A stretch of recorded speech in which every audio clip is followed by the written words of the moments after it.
Welcome to this week's episode of Purrfect Takes. I'm your host, Stephen Patton, joined as always by my co-host and dear friend, Jake LaQuire.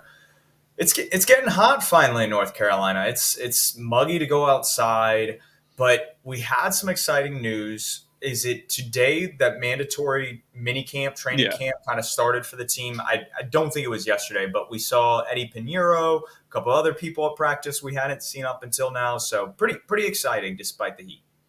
Yeah. It's going to get way hotter in training camp, as we know. At least it's not going to be in that swamp in Spartanburg this year. But it's going to get much hotter. It's just only going to keep ramping up. That's how it is nowadays. But yeah, Eddie Pinheiro finally showed up, right? After missing all of the offseason workouts and stuff. He's here, but he didn't kick today. And it's interesting. And that was one of the notes from Dave Canales' press conference we wanted to talk about. But it's interesting because the UDFA kicker, Harrison Mevis, again, perfect on his field goal kicks today. And having him there kicking good and Pinheiro there not kicking at all, I don't know. You never know. Yeah, and so I want to say one other thing because we've talked about this on previous shows, but I really think with Eddie Pinheiro, you got to look at it from the veteran standpoint.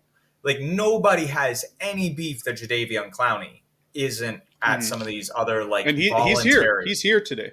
He is just like Yeah. Eddie Pinheiro. He was limited in reps. He was on and off the field. But some of these veterans, they're professionals and have been for several years now. They know what they have to do in the offseason to get ready for the season. It's not like he's at home doing absolutely nothing. This guy is training every day. He's still kicking. There are things he's doing in his routine so he stays fresh. And he's not going to show up until it's mandatory to. One, because he's at that point in his career where he's a veteran and can kind of do that. And then two, he does want to get paid more. He's like the 21st highest paid kicker.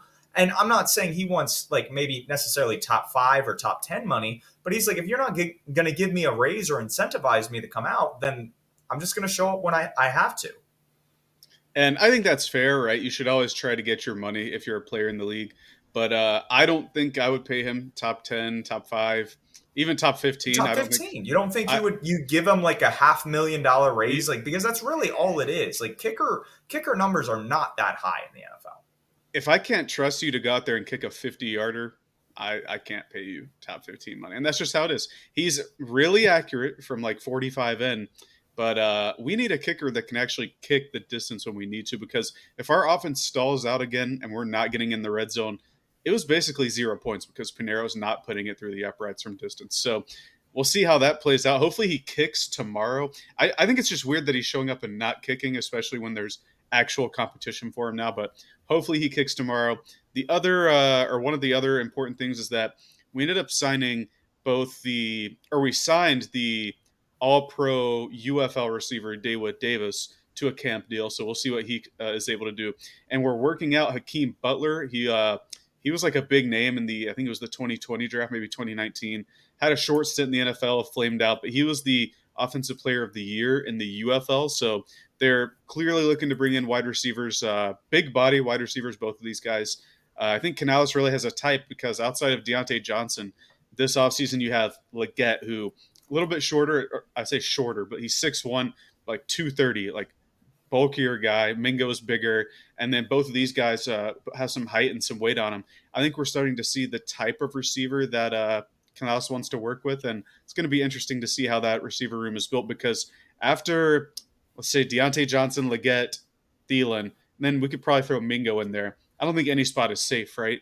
So there's got to be a ton of competition there. And it's interesting to see that they're signing some of the best from the spring league to come work out here during mandatory minicamp the next couple of days. Yeah, and like these are obviously like news headlines that are cracking kind of the top of the page because there's nothing going on in the offseason. The Mm-hmm. thing I'm going to be hesitant about UFL players is they're fringe NFL players to begin with.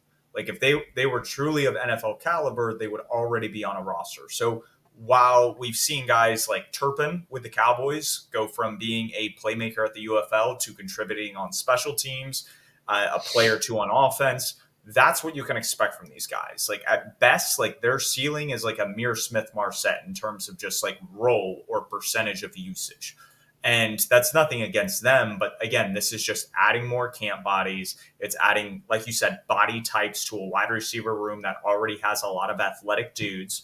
And like you said, there's no position that's safe. So maybe one of them hits. It's just the likelihood. People have got to rein it in. And since we don't have any other big news going on right now, this is people start fixating on what they did well and, oh, they were a star at this level, and not realizing that it's probably not likely that that translates to the NFL. Yeah, I'm with you. Obviously, not sure things, right? Very rarely do they go from a spring league level to the NFL and contribute super highly. PJ Walker is an example of that. He, I believe, was the MVP back in 2020. Came over, played decent for us, I thought. What was that? The Sam Darnold season where he stepped in the first season Yep. and finished out that year. I thought he had some good moments. Obviously, the DJ Moore Hail Mary that resulted in a loss. Shout out Eddie Pinero for that one. But no, I I still think can't believe it was a flag that he took off his helmet. Like that was right. one of these wildest calls And I've he seen. he was like on the sideline part of the end zone, so he He technically was wasn't on the field. But you know how it is. And my point really is like I'd rather have more dart throws than not have them. And these are just dart throws. And if one of them hits, excellent. We get good value for a contributory player. But yeah, like you're saying, I wouldn't be super excited about it. But we'll have to see. Yeah, we're definitely going to have to see. This is one of the reasons why, when you go back to when we were mocking kind of drafts for the Carolina Panthers, we had a lot of wide receivers or receiving options within the first 65 picks. And so my worry is that the team realizes, like the new coaching staff realizes, there's not a ton of talent in this wide receiver room. And maybe you should have taken another wide receiver over going running back, or Jatavian Sanders at like a pick 100. It's just stuff like that that you wonder if that's going to add up because of what we already knew about this roster. So we'll see if that's the case. Speaking about Dave Canales, he had his press conference today, went over pretty much a couple splash plays the end of the day, both one on offense, one on defense. And you like to see kind of that playmaking ability early on.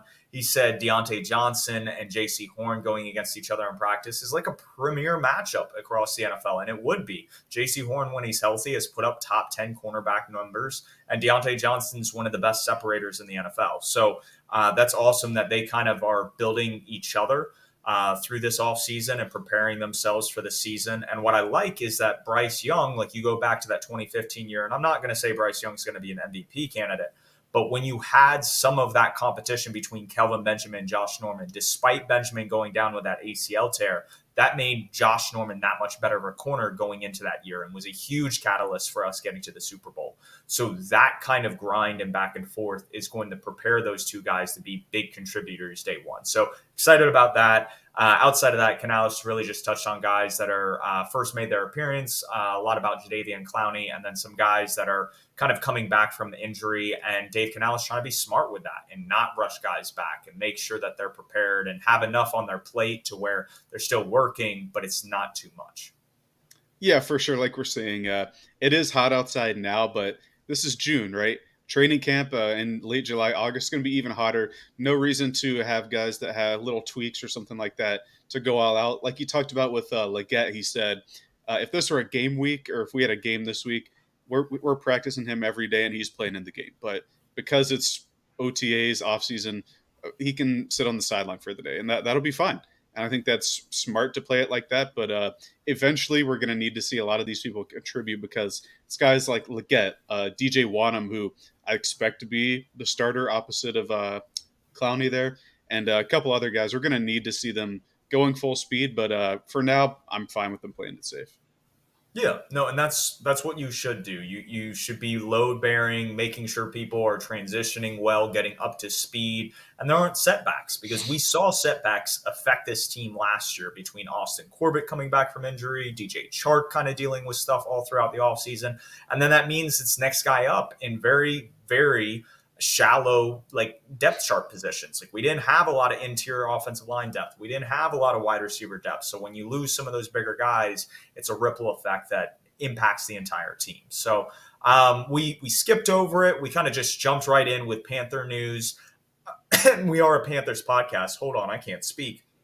But the beer of the week this week It's what it has been the past 2 weeks. It's Spaceman Split from Sycamore. And Jacob, still on his beerless adventure this offseason, the cut calories and cut weight, which proud of him for that, is drinking a sparkling ice. Yeah, we got black raspberry. It's pretty good. Nothing more to say there. And yeah, that's about it for the beverage talk. But around the NFL, like you said, it's the middle of the summer, right?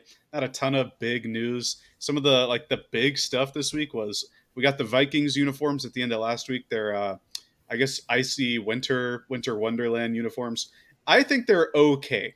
A lot of people are like, oh, these are awesome.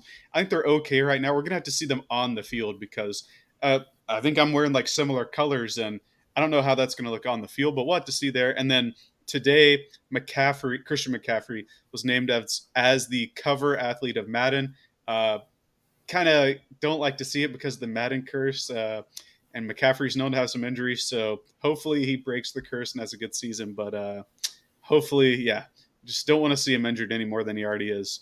And then, like we talked about, it's the first day of minicamp for us. Same with I think every other team except for 9 or 10 that were last week. And there were some pretty notable holdouts. So T. Higgins, he wants a new deal. That's pretty fair. He's not being fined because he's on the franchise tag, so he's not subjected to offseason fines until he either signs the tag or doesn't sign it at the deadline. So he's good there. Amari Cooper, he wants a new deal. He's in the last year of his deal.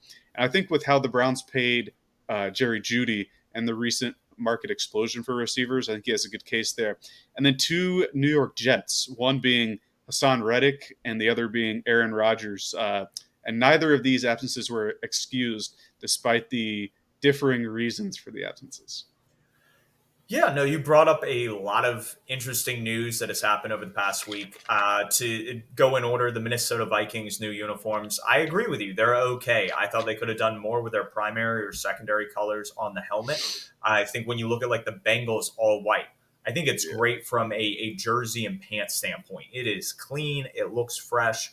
But when you do the helmet, like with the case with the Bengals, there's almost like a whole claw chunk ripped out to represent kind of their logo, their mascot.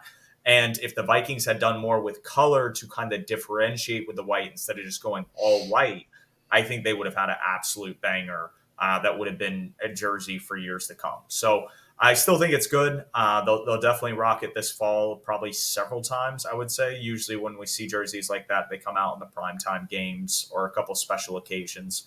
CMC, he not only has the Madden curse, but he could also be a guy that is taken first overall in a lot of fantasy leagues. So when you have Yeah. all that racking up, you have an injury history, you just got an extension, something's got to give. And maybe he puts up another all pro performance. He's been playing exceptionally well in San Francisco. They know how to kind of load bear and make sure that he's not overworked. And that's something that you want to see. I wish we had done that more when Matt Rule was the coach and Christian McCaffrey was kind of the bell cow he was. To the holdouts, yeah, a lot of them are contract disputes. We'll see if they get resolved. Again, you had to take a couple weeks ago that T. Higgins would be shipped out this year via trade. And I absolutely concur with that. I think that they don't have the money to pay him and Chase. And eventually, it's just going to be too much. And it's something that if they had given him a Devontae Smith contract, like early on into the offseason, maybe you could have squeezed them both. But now with some of these top end deals coming in, he's going to be pushing closer to 30 mil rather than 25. And that's just, I don't think the Bengals can swing that. So I think that's about it. Is there really anything we're going to get into before we're kind of doing our top 10 defensive linemen? Well, I think Hassan Reddick, I guess, is a good segue. The Jets traded for him, obviously. I think it was right before the draft, if I recall correctly, because they traded Yep. like a 2026 third rounder for him. I think that's what it was. And everybody knew he wanted a new deal in Philly. And Howie Roseman being the guy he is, he's like, all right, we're not giving you a new deal. We're going to sign a guy from the Jets, funny enough, to replace you, but we'll send you there. And the Jets haven't worked out a new deal for him. And when a guy is disgruntled enough to be traded away from a team, you kind of want to, like, I don't know, make him gruntled or however you say it. Like, be like, okay, hey, you're on our team now. We'll give you like a 2 year deal upgrade or something like that. But they haven't done it, and he's missing time. Rogers, even though Rogers has been there all spring, he's missing today. And I don't know. There's just a couple like iffy bad omens before the Jets season starts where I think everybody's on the hot seat there and they expect a big season. I don't know. It could fall apart, I think, sooner than we think. So the Jets are going to be a team to watch. But as far as edge rushers and defensive linemen go, today's episode is the top 10 D linemen or edge rushers, guys that line up on the line of scrimmage that we would like to have over the next 2 seasons. And like before, we've had some similar ones, but I'll let you start with your first one, which is my second one as well. Yeah, no, I mean the 1-2 in the league, and if you have a disagreement, you're probably a good old Southern boy who likes a white edge rusher, which there's not necessarily a lot wrong with that, but when we're looking at the analytics of it, when we're looking at the impact some of these players have on the game, it's not just about how many sacks you rack up or if you got a defensive player of the year award or not. It's how many times are you generating a pressure? How quickly are you winning? And how does that impact the game? And the two guys that are the best at it are Micah Parsons and Myles Garrett, in my opinion. Micah Parsons last year led the league with pass rush win rate of 35%. The next closest was Myles Garrett at 30%. And then when you start going down the list, there's very few edge rushers who are able to crack 20%. So to generate that kind of just game changing ability, play in and play out, just makes you a force to be reckoned with. And I think the biggest knock that comes with a guy like Micah Parsons is because he's undersized. He initially was a linebacker coming out of college, transitioned to edge. He's a little bit undersized. And because he's undersized, he can be a liability in the run game. And we've seen different teams that have beaten the Cowboys over the years are able to run right at him. And he needs to be able to grow over the next couple of years, whether it's putting on more weight or just being savvier in the run game and understanding leverage of impacting the game also in that capacity and not just getting after the quarterback. Yeah, I couldn't have said it better myself. For me, I have Garrett 1, Parsons 2. You have them flip flopped. And it's for exactly that reason that I have Parsons at 2. You talked about Parsons being first in pass rush win rate, where Garrett was second. If you look at run stop win rate, which is ESPN's kind of run version of that same metric, Garrett is seventh overall, and Parsons isn't in the top 10. And so when you're able to have a guy that impacts both as a pass rusher and as a run stopper, and we know both of these guys are multiple, but I don't think Parsons can line up along the interior like they can with Myles Garrett and move him around. I'm thinking about like the hezzy he had earlier this year where he's like dancing in front of I can't remember what quarterback it was. It's like week 3 or something, but he's like dancing in front of the lineman waiting for him to bite, and he gets him like just like that. Has a defensive player of the year award, which he deserved. I got to put Garrett at number 1 to me. The total package, he's the best of the best. But Micah Parsons is right up there. And considering we factor salary into this, I think having him on a cheap deal for the next year before the 5th year kicks in and subsequent extension, if the Cowboys are going to extend him, which they should have already done. But once that kicks in, they'll be on an even playing field contractually. But until then, I like Micah Parsons at number 2 and Myles Garrett at number 1. But we both have the same number 3 guy. So flip flop 1 and 2, but number 3 is the same. And I'll let you state why you have him number 3. Yeah, I'll go 3 in a second. I just wanted to touch on why Myles Garrett is a notch below because you made a lot of great points because of Micah Parsons' inability and the lack of ability sometimes in the run game compared to a guy like Myles Garrett who's able to set the edge and just be a dominant force there. For me, it's the age and not so much like with some of the contract stuff you brought up because Parsons is about to be one of the highest paid defensive players in the league. It's the fact that when you look at their age and Myles Garrett is 28 and Micah Parsons is 24, you have Micah Parsons not only for the next 2 years, but probably the next half decade, and he's still going to have a very high motor. So for me, that's where it feels like he's still ascending as a player, where Myles Garrett is kind of coming off probably arguably his prime years. I think last year was probably one of his best years out of his career. And I'm not saying he's going to it's going to all fall out, but I don't think we're going to see as dominant a performance from him moving forward. So at 3, I know that was very long-winded. The guy I have is Max Crosby. And this guy has an absolute, just the engine, the motor he has. A lot of people here that I think are casuals are probably wondering where TJ Watt is. Again, very high sack numbers, not really great like pass rush win rate numbers. And when you look at guys like Max Crosby, when you look at his impact not only in the pass game but the run game, he's such a dominant presence. He went from pretty much his run stop ability is first in the league.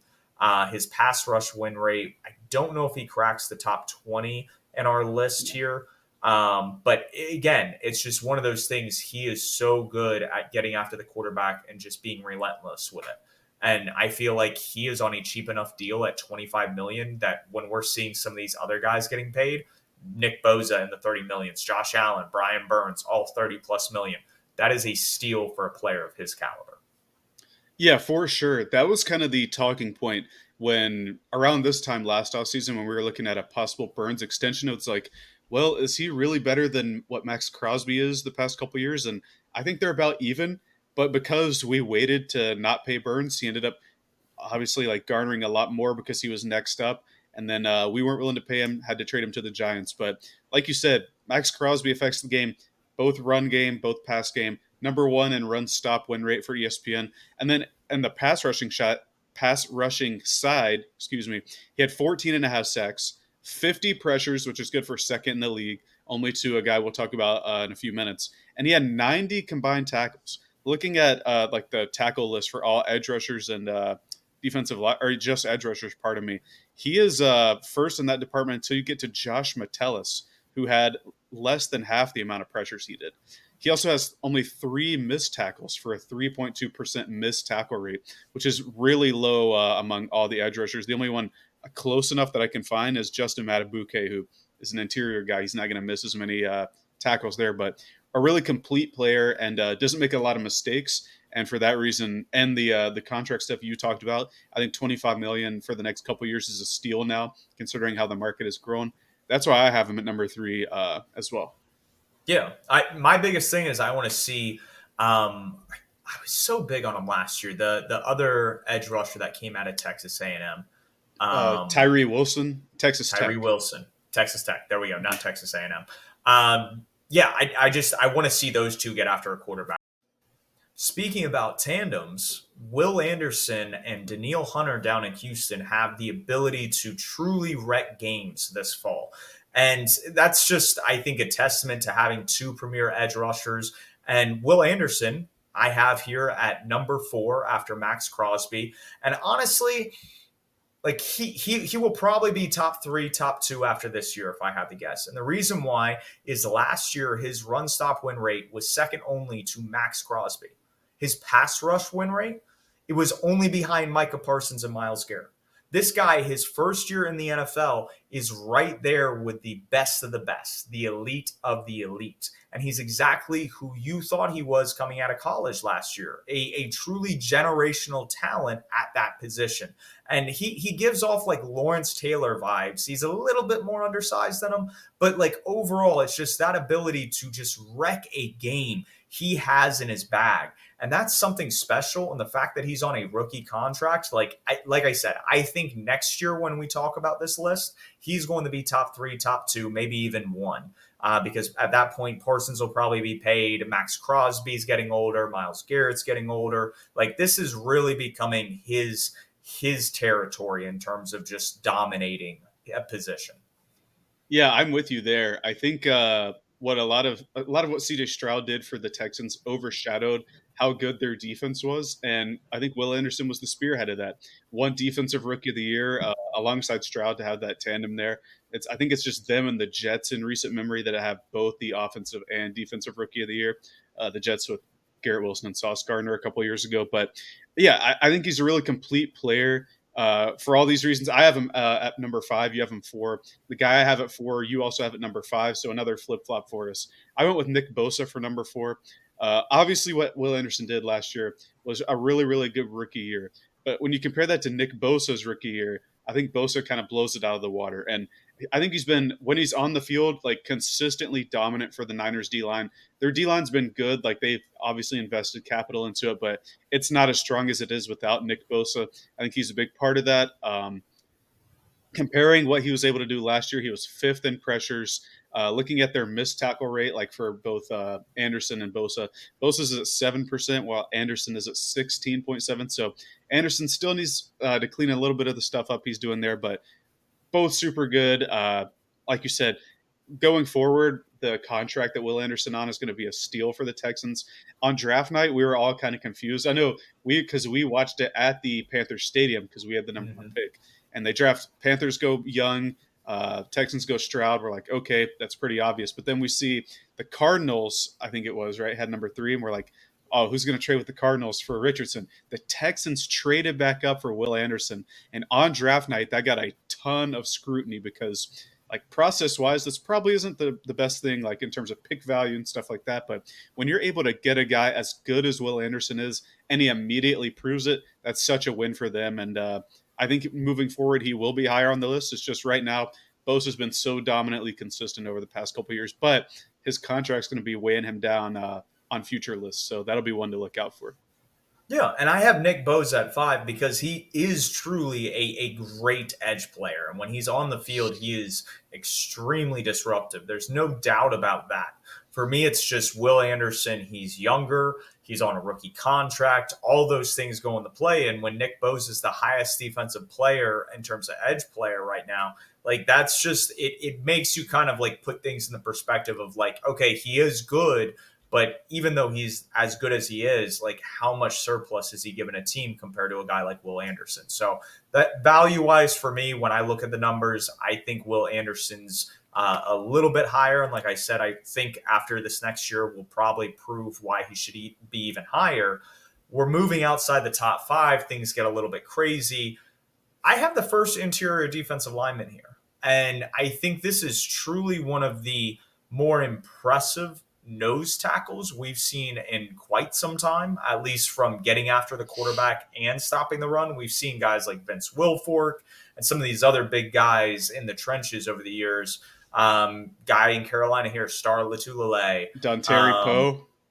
Don Terry Poe, the Chiefs legend that came to Carolina. There have been guys throughout the past decade that are phenomenal at that, but they have the ability that Dexter Lawrence has to be able to get after the quarterback is absolutely insane. I mean, Brett Coleman posted this yesterday that pressures just from that zero tech, that nose tackle kind of position.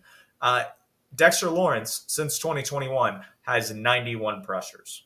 The next closest person that is lined up at that exact nose tackle position is 36.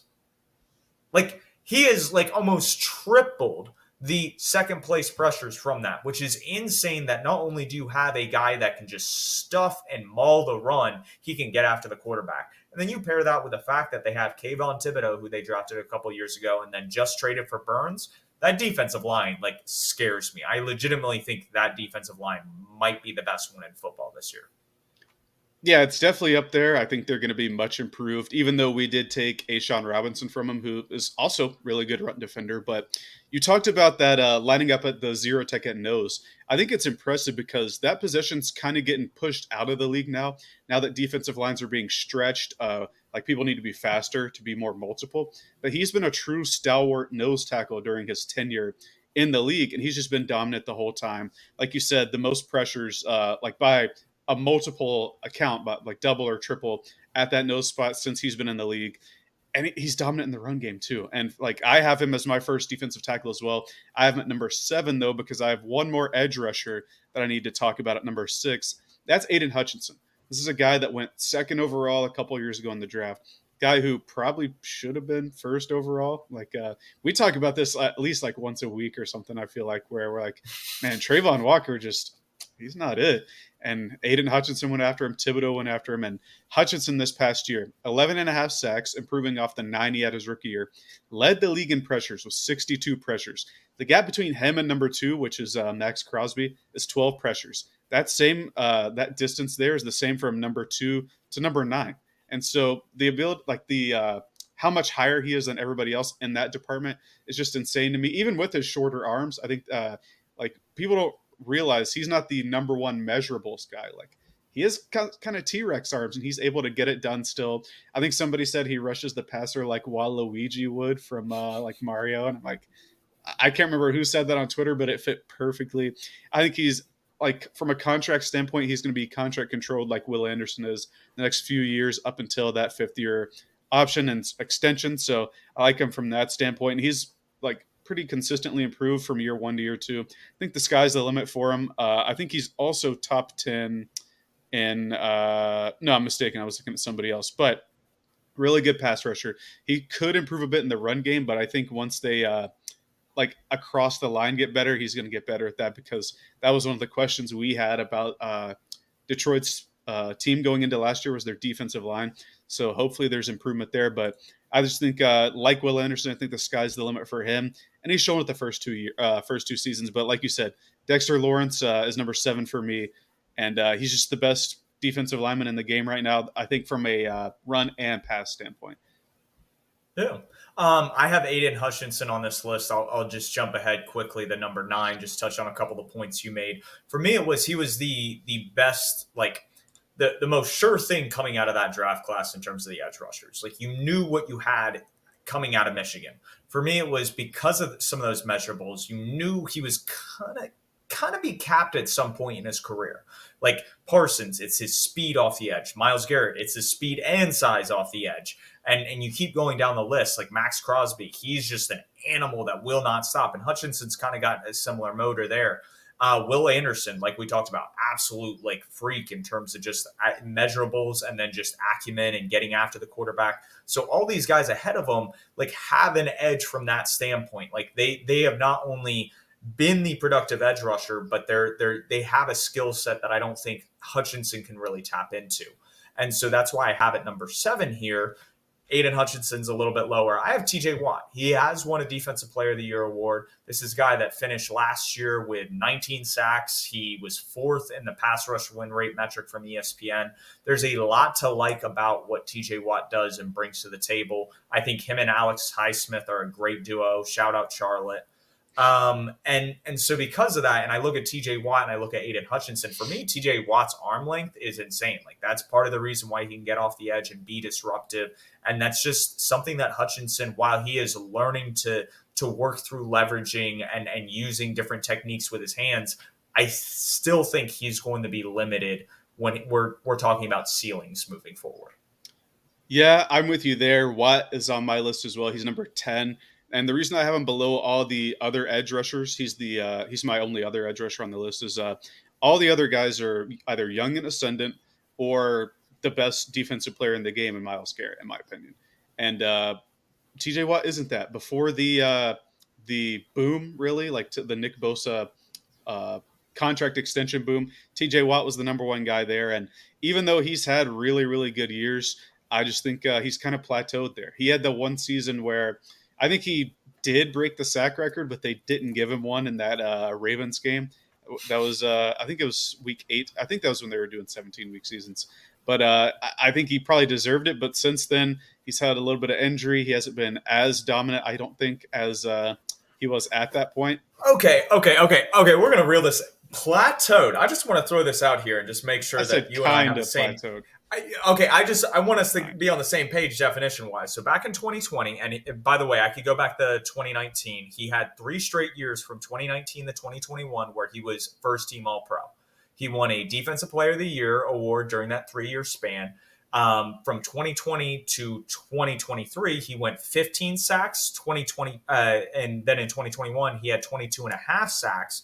And then where you talked about the injuries, yes, in 2022, I think he had a torn either like pec or there was something that like derailed most of his season. He still came back at the end of the year, only had 5.5 sacks. Then this past year, fully healthy, 19 sacks. Like, this guy has been pushing 15 plus sacks if he stays on the field, which he has stayed on the field. So I'm not saying he's the best of the best, but like, I don't see a plateau. And if that's a plateau, I want that plateau. I mean, as far as definitions go, it is a plateau because at 22 and a half sacks, he's still like hanging around there. But like I said, I'm not saying he's not a dominant player. He is. He had 19 sacks. He was tied for Max Crosby second in pressures this year. But what I said was, for as far as edge rushers go, they're either young and ascending, like Will Anderson, Aiden Hutchinson, Parsons. I would even put Bosa in that category because he's just going into his extension. He was the same year as Brian Burns was in the draft, if I recall correctly, or they're the best defensive player in the game to me, which is Myles Garrett. And Myles Garrett is so multiple in both the run and the pass. I don't think TJ Watt is a bad player by any means. It's just like at some point you got to concede spots on the list. And I had 9 other people above him. And I think that's fair. You had 6 other people above him. Yeah, no, and we're both lower on him than like I said, the general media would. It's just more Mhm. to talk about him as a player who's already kind of like peaked, and I think that's a fair argument to make. His peak is really darn high Yeah, to it's where it's really high. Yeah. so it's one of those things that like you still want to like a player of that caliber, and we've seen a lot of guys like Von Miller and Aaron Donald and some of these like guys that have been stars for so long, they're able to keep up their careers as long as they don't have any major injuries that derail them. So that's the only reason Yeah. why I have them as high, is just because of that resume factor, which is part of the reason why you had Nick Bosa over Will Anderson, which I completely respect. So we'll get into. We both have interior defensive linemen at number. Actually, have you? Yeah, you talked Yeah, about I Dexter talked about Lawrence at Lawrence. Yeah. 7. Yeah, so Um, number 8, yeah, both some interior guys, both from kind of, well, I guess the Eagles aren't really a super green team. It's more like a forest green, but I have Quinnen Williams. I think he's one of the more underrated defensive linemen in the league. I think if he were to stay on the field for more snaps, he'd be a lot more well respected. 29 pressures from the interior, which is like really good for an interior guy this year. And he's just a run stop machine. I think he impacts the game in both ways, but my main hangup with him is, like I said, and Jason OTC from the OTC Over the Cap podcast can attest to this. He needs to stay on the field more, but I think his talent is up there, and it's really hard to explain because he doesn't have the numbers for it. But when you watch the games, I think he's a game wrecker and definitely the most important piece along that stacked defensive line rotation that the Jets have now.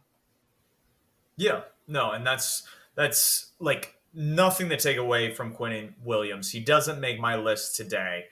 What I'm missing from him, he's phenomenal in the run game. He does a lot for the Jets to set them up for what they do on the back end with Sauce Gardner and some of their linebackers, and really just setting the tone right there in the trenches. So I don't want to take anything away from him. For me, it's like I don't see the pass rush ability like I do with a Chris Jones, or even where we talked about a Dexter Lawrence, where it's like you can get after the quarterback too. And then on top of the fact that you said, like, he doesn't play enough snaps. Like, it's one of those things, like, he's great when we see him, but we aren't seeing him on the field enough. And I don't feel like he's as effective in the pass game. So that's why I'm hesitant on him. The guy that I have above him is a guy that should have been right up with Will Anderson last year coming out of college.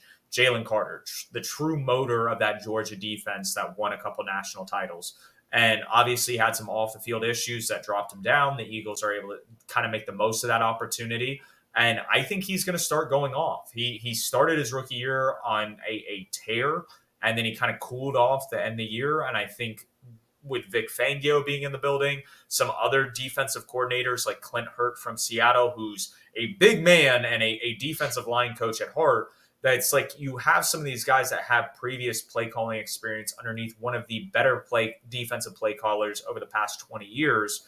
Like, I think he's going to get unlocked, and Jalen Carter and Will Anderson will kind of be in the same air vying for. And this is kind of alluding to my perfect take, but like I really think those two are the echelon of this next generation. Like I think as edge rusher and interior defensive lineman, these two are going to take the torch. It's just a matter of time. Yeah, I think Carter started his rookie season phenomenally, kind of tapered there at the end, and that's a big reason why Anderson won Defensive Rookie of the Year. Yeah, he just had a really good start from a pass rush win rate standpoint for defensive tackles. This is also kind of getting into my Quinnen Williams point. Jalen Carter was 6th in the league. Dexter Lawrence was 3rd. Like, he's an insane player. And Quinnen Williams was 8th. But out of all the players on this list, the only people that were double teamed more were Chris Jones and Dexter Lawrence than Quinnen Williams. Like, he faces a lot of doubles. Carter, 59% double team rate as opposed to 70 for Quinnen Williams. Carter kind of had it a bit easier. And he has some other pieces Yeah, there that make his life a little bit easier. Absolutely. yeah, and that's just kind of my point there. Not to say that the Jets don't have a deep D line rotation, because I think they do, but Carter also had Hassan Reddick with them rushing with him. The edge rush, Nolan Smith as well, the other edge rusher from Georgia, Josh Sweat. You had a bunch. I think they cut Derek Barnett halfway through the season, but he was there too. deep rotation. I don't want to take anything away from Jalen Carter because he is on my honorable mentions list. I just think there are a couple people that I liked more than him, but he had a phenomenal rookie year, and I think you're right. I don't want to say your take for you, but I do think Will Anderson, Jalen Carter, even a guy like Sauce Gardner potentially could be guys that are going to be vying for that Defensive Player of the Year award for years to come, kind of like a tandem or trio did in the 2010s decade. But yeah, Quentin Williams 8 for me, Jalen Carter for you. I So, think, so we're at 9, and yeah, I already talked about having Aiden Hutchinson. You had him at 6. I have him at 9 here. Again, between the rookie contract, what we have seen from him over the past 2 years, lot to love. Like when we talked about sure thing coming out of college, between him, Kayvon Thibodeau, and then Trayvon Walker, kind of those top 3 guys. Like you knew what you were getting with him, and we've seen exactly that. So Jaguars messed up. They bet on traits and not actual what you saw on tape, and that bit them in the butt. So who do you have at number 9? And this will probably make a lot of the podcast listeners happy. yeah. Well, I'm always team tape over traits, so that was a good shout out there. But at number 9, and to be quite frank, I can't believe he's not even in your honorable mentions. It's Derek Brown. This is a guy that set the NFL record for tackles by a defensive lineman last year. We look at pass rush win rate. We don't really think of him as a dominant pass rusher if you look at his stats or his sack numbers. Excuse me, but he was 20th, top 20, which is pretty respectable. But then you look at his run stop win rate, first in the league, by a pretty sizable margin, 4%, and like 4% from number 2 to, or like the gap between him and number 2 is the same from number 2 to number 8 there. So pretty sizable gap there. Just a mauler in the run game. The best run defending defensive tackle in our league, like pretty easily. And I think the sky's the limit for him. I really hope that Jadeveon Clowney is able to maintain what he's been able to do over the past couple of years. Same with Ashawn Robinson, and take some of the run stop pressure off of him so we can see him be a good like pass rusher. Look at the Atlanta game at the start of the year, what he was able to do to their offensive line. Look at the Dallas game against Zach Martin. He was manhandling him. Zach Martin might be the best guard, like if not ever, like in the last 15 to 20 years. He was destroying him like routinely that game. And this is just what Derek Brown's able to do. But because we're on the because he's on the Panthers, you don't really notice it. And because they went 2-15. But I think that if the Panthers do a little bit better, he's going to get a lot more love because he is the best player on the team as a whole, I think. And he's the engine that drives Ejiro Evero's defense. And I think this is something we were going to talk about. We kind of didn't have time or we glossed over it.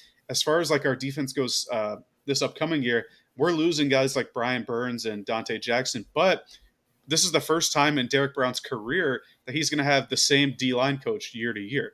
And I think this is the other than Phil Snow, but Phil Snow kind of moved some things around during his tenure. Being in Ejiro Evero's system for 2 years in a row, I think is going to do wonders for Derek Brown. So I think that tackle record might even be broken again. We'll have to see, but for my money, he's a top 10 defensive lineman / edge rusher in the league, and I have him at 9. And I talked about TJ Watt being my 10th player. So that's my full list. So you're right. I don't have Derek Brown as an honorable mention. Hater. But as a Panthers fan, I think it's right for me to take a couple minutes and talk about what I like about him, what I think fits best in the Evero system. And that is Evero comes from this kind of Fangio mindset that you want to drop more guys in the coverage. You want to confuse what the quarterback's looking at. And you're not necessarily sold out to stop the run. But when you have a guy of Derek Brown's caliber who is phenomenal in the run game and can really just like bog up the middle, that makes life easier on the rest of the defensive line. And so I think that's going to be huge in terms of his impact as a Carolina Panther. When I'm looking at like interior defensive linemen, like I want somebody that can get after the quarterback because I can get a run stuffer in an Ashawn Robinson or one of these other guys that aren't going to cost me 20 plus million. And so for me, it's like a Christian Barmore, DeForest Buckner, Eric Armstead, Chris Jones. I'd even take Quinion Williams, who is on my honorable mentions. All those guys I feel like can get after the quarterback a little bit better, even a Justin Matabuke. And I know that kind of alludes to the last guy on my list here, 10, is a guy that's able to get after the quarterback and just wreck the passing game. Because we've seen so many times, especially when you have a lot of shorter quarterbacks in the league right now, Russell Wilson in Pittsburgh, Tua in Miami, Bryce in Carolina, and Kyler in Arizona. Like the list goes on and on of some of these shorter quarterbacks. And when you're able to push the pocket on those guys, it makes it very hard for them to step into it unless they have a cannon for an arm like a Josh Allen or a Justin Herbert. And so having that is so crucial. And that's why Justin Matabuke rounds out my list, is because between the simulated pressures and being in Mike McDonald's system, he was truly able to be unlocked and really, really wreck games. And I think that's completely fair. If I told you that Derek Brown had a higher pass rush win rate than Matabuke, would you believe me? I would, because I don't know if all the time he was asked to just rush the quarterback. And I That's think fair. that sometimes gets skewed in this data, is that sometimes you don't know what their assignment was. Maybe it was to take up two guys and allow a free rusher from the linebacker. And again, that's stuff that's going to be improved on as analytics improves. But again, that's the difference for me. And yeah, I think that's fair. I have Matabuke as an honorable mention as well. I think for the most part we had what, eight in common. I had Quentin Williams and Yeah. Derek Brown. You had Carter and Matabuke. So the same edge rushers and Dexter Lawrence in common there. I really think that there are definitive guys at the top of the list. We had the same top five as well, the five edge rushers. Dexter Lawrence, I think we can both agree, is the best defensive tackle in the league, or that we would want to have for the next 2 years. I think the best defensive tackle in the league is Chris Jones. But because this is a next 2 years age money standpoint, Chris Jones got like he didn't get an Aaron Donald deal, but like he didn't reset the market. He's at the top of the market now. He's 31, I believe, going into this season. So, It's pretty much the Aaron Donald deal, but yeah, yeah, that's he's in my honorable mentions list. Like I said, Jalen Carter, Matabuke were as well. But I also had Josh Allen, the Jags edge rusher. I thought he had a phenomenal year. He was able to stay healthy, put it all together. I think he's like a saving grace for them, because if he wasn't performing as much as he is, the Trayvon Walker pick I think would look worse. And I have Montez Sweat as well. I thought what Sweat was able to do for both teams this year, he led both the Commanders and the Bears in sacks, and he was on each team for half a season. He had a really good season, and his contract comes in underneath guys like Brian Burns' deal. I think it's going to be a bit of a steal going forward, especially if the Bears defense could continue to take a step like it did post the trade deadline, where they were the number one scoring defense in the league. So I think he's going to be a big part of that. Yeah. No, I like a lot of the guys that you have on this honorable mention list. I have Chris Jones as well. This guy's a superstar. What Yeah. he's put together the past couple of years, it's only up there with Aaron Donald. You can sometimes put Dexter Lawrence in some of those conversations. But again, he's a interior defensive lineman in his 30s. He's past his prime. He's an absolute freak and has had put the Chiefs in positions to win their Super Bowls the past 2 years, and that's huge. How long is that going to carry over? It's like the Travis Kelsey question. It's like some of these stars are just getting to a point where you're just wondering, when is the age curve going to kind of impact those guys? Daniil Hunter's in the same boat. He makes my honorable mentions list. We've seen 4 of the past 5 years when he's played pretty much the full season, he's racked up 10 plus sacks in all of those years. He is a guy that's going to wreck games alongside Will Anderson as long as he can stay on the field. But again, goes back to that age thing. He's like approaching that 30 number. A guy that is on the younger side, I had Quinton Williams here in my honorable mention, already mentioned that, but it's a guy in Seattle who I was a little bit down on last offseason, and you kind of steered me away from that. You called it Boye Mafe on Seattle.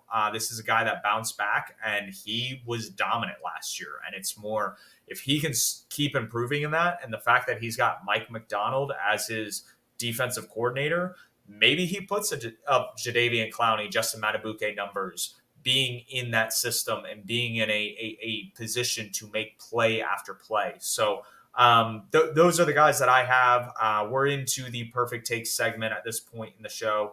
And like I alluded to, like Jacob even alluded to, my take is that Will Anderson Jr. and Jalen Carter will vie for Defensive Player of the Awards like we saw J.J. Watt and Aaron Donald do over the past decade.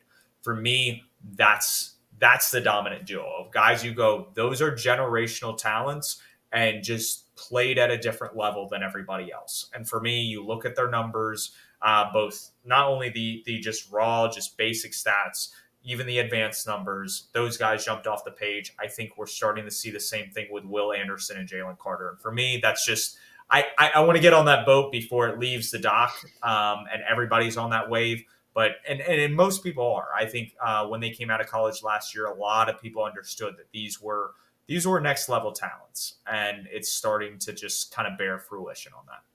So 3 Defensive Player of the Year awards apiece for each of them, Maybe. I mean, maybe. that would be I think neck and neck for both of them. Hmm. I don't know if They both one's going had to kind of 3. take the edge of the other. Will Anderson, I could see getting a couple more if he's able to keep doing what he's doing. I could see him pulling almost like a JJ Watt back in like 2012, where no, not 2012, 2014, where he was like almost vying for like MVP conversation, especially with kind of how poor it was this past year. I know Lamar Jackson pretty much racked it up, but that would be a conversation where if Will Anderson put up like a 25 sack season, had a defensive touchdown, had a couple of receiving touchdowns, I think he should be in that conversation. I mean, that's a good comparison. Like with the poor MVP year, if we continue to see play like this, win MVP going forward, yeah, a guy who could break the sack record could very easily be up there for MVP. So I could see that. I do think both of them will end up with at least one Defensive Player of the Year award in their careers. They're, like you said, generational talents, next level guys, even at the top of their NFL peers in their rookie season. So I'm with you there. My take is a little bit closer to home. It's a Derek Brown related take. And if you look at my list, I have him as the third best defensive tackle, like that I want the next 2 years. And so my take is that he's going to make an all pro team this season, this upcoming season. He got votes this past year. I believe in terms of total votes, I think he was 7th for all pro, which I guess would be like the 4th team if they like, kept on going. But I think if he turns up his play, gets a few more sacks after he matures in Evero's system a bit more, with the already being the dominant run defender he is, I could see teams start or voters starting to look his way, especially considering his name is already in the record books now. He might have a bit more of a name for himself going into this season. So he's going to be on an all pro team this year. I don't know about first team, but definitely second team. Yeah, no, and I think he definitely has a conversation with Aaron Donald retiring. He was right on the cusp last year. I think if we're also a team that wins 6 or 7 games, I think he'll make a little bit more in the spotlight because teams will be like, oh, what's there to love about this team that kind of won 4 or 5 games more than they did last year, and they're going to see that Derek Brown is a huge part of the success that we're going to have on defense. So definitely looking forward to this season. We are wrapped up with the defensive linemen. Next week, we're going to focus on the back 7. So it includes linebackers, cornerbacks, safeties. We're going to do our top 10 there. Then we'll transition to coaches and general managers. And then before you know it, we're going to be at our division kind of like, I wouldn't say recaps, but just kind of reviews, going over kind of additions, subtractions from each roster, where we think they're at going into the 2024 NFL season. So if you guys have any questions, shoot them to us at Purrfect_Takes. We'll be happy to answer them next week. Until then, we'll see you guys.